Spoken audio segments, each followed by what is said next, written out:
So it's April 2022, and it's the 14th today. Too much snow.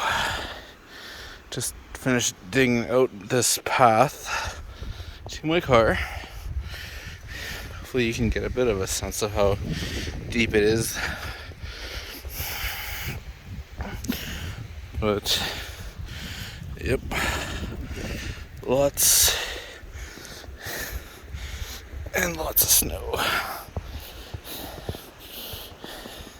It's about elbow high here, right at this point.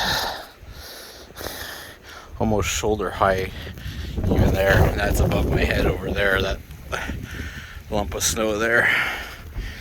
So, yeah.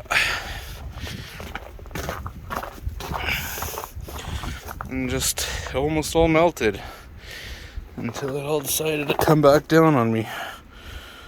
So that's a wonderful update for today.